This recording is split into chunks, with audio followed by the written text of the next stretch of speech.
Machine learning, deep learning, réseau de neurones, algorithme, natural language processing, plein de mots qui sont aujourd'hui associés à l'intelligence artificielle. Mais qu'est-ce que l'IA? Qu'est-ce que l'intelligence artificielle? Un coup je crois comprendre, un autre je suis confus.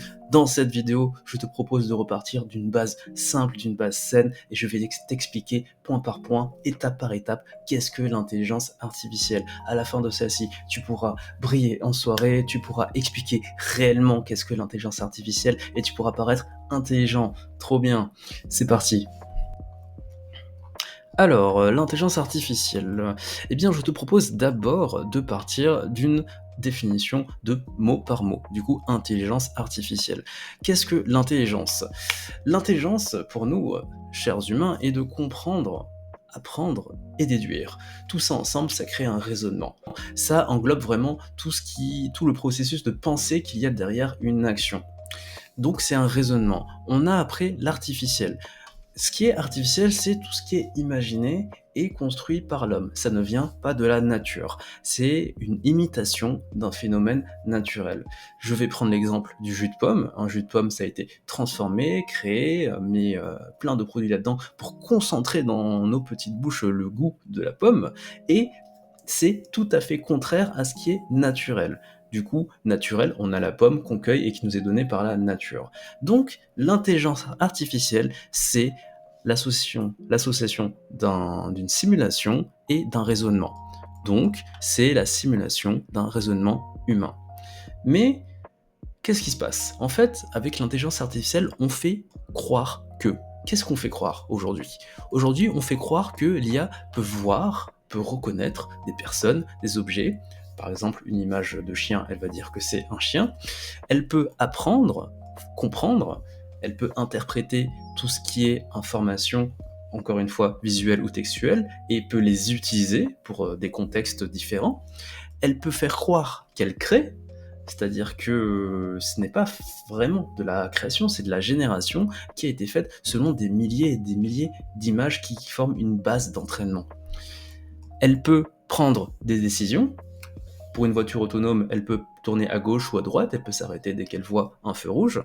Elle peut faire de la prédiction, par exemple, pour tout ce qui est météo. Par rapport à plein de capteurs avec plein de chiffres compliqués, on va pouvoir déduire quel temps il fera demain. Est-ce qu'il va pleuvoir ou est-ce qu'il fera beau et on pourra se mettre en débardeur.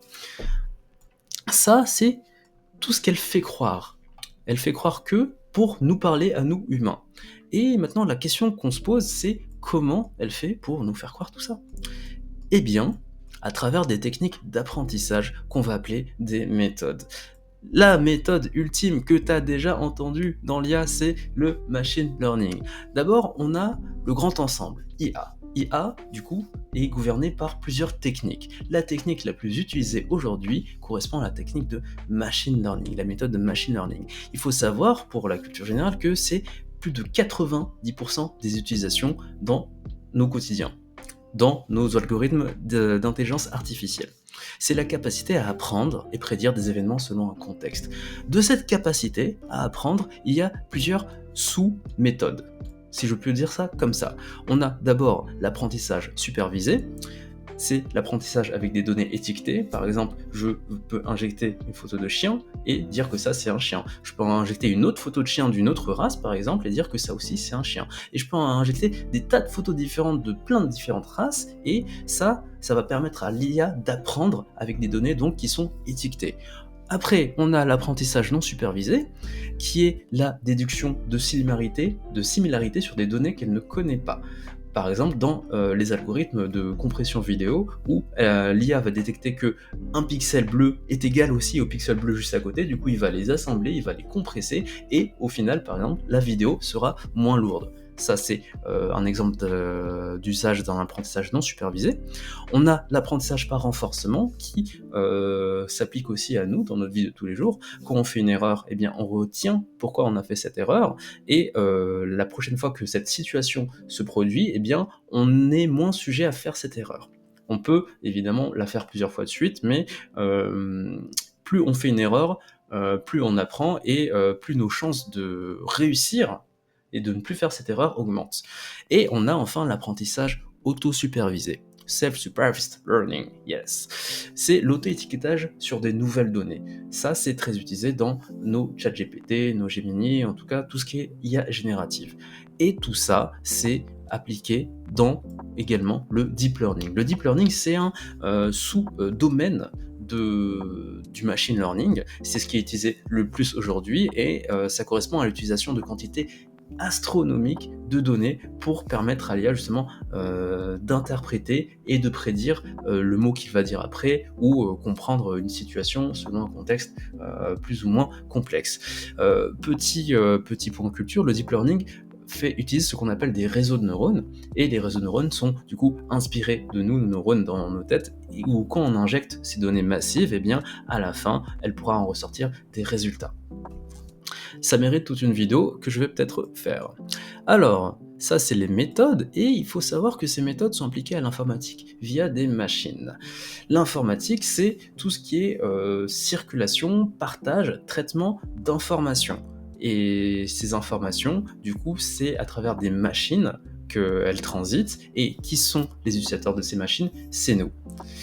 Et du coup, avec ces méthodes appliquées aux machines, on a l'émergence de domaines d'application. Peut-être que émergence, c'est pas le bon mot, mais on a des domaines d'application. Et ces domaines d'application sont très explicites, c'est la vision par ordinateur, le computer vision, le traitement du langage naturel, qu'il soit vocal ou écrit, la génération de contenu, la détection d'anomalies, etc. Ça se compte en dizaines et dizaines, en centaines de domaines d'application. Et donc tout ça, ces domaines d'application, ces interactions avec la machine et l'application de ces méthodes, eh bien, qui va en profiter de tout ça? Eh bien, c'est nous. Et nous, eh bien, c'est à travers tout ce qu'on a à ce jour. Du coup, nos assistants virtuels, nos systèmes de recommandation sur YouTube, sur Netflix, sur tout ce que tu veux, et sur nos appareils ménagers, pour régler la température, ou sinon qui va régler la température de ton frigo, par exemple, pour tout ce qui est système de navigation, pour tout ce qui est optimisation, pour aller de ton point A vers ton point B, tout ce qui est traduction, ce qui est très pratique pour les dialectes qui sont différents, non seulement au niveau de la prononciation, mais au niveau de l'écriture également, et aussi par exemple l'application dans les jeux vidéo. Bon, après, petite parenthèse, dans les jeux vidéo, il y a des IA qui sont très très fortes aux échecs par exemple, mais il y a des IA qui sont totalement débiles, mais ça c'est un autre sujet. Et du coup, je te ramène à une simple définition Wikipédia qui me semble maintenant beaucoup moins confuse. L'intelligence artificielle désigne l'ensemble des techniques informatiques, du coup méthode, machine learning, ce que je viens d'expliquer, permettant à celle-ci de simuler des traits de l'intelligence humaine, du coup la perception, le raisonnement, l'apprentissage, la prise de décision. Je le répète, c'est une simulation. Une machine ne ressent pas, nous on a nos 5 sens, et la machine, si elle devait avoir un sens, ce serait juste l'interprétation de la donnée que nous on a travaillée.